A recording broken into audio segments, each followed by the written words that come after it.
Hi friends, welcome in online Infotech. I hope you are fine. Let's start the video.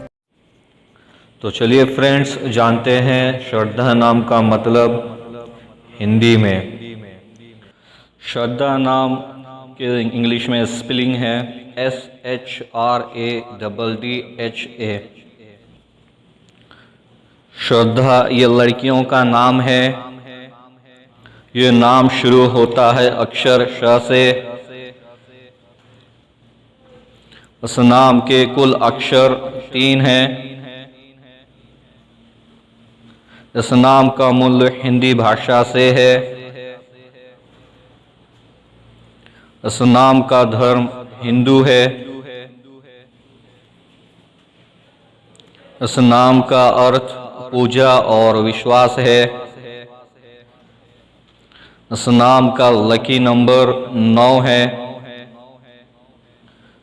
Shraddha name spelling in Urdu शीन रे अलीफ दाल हे अलीफ श्रद्धा।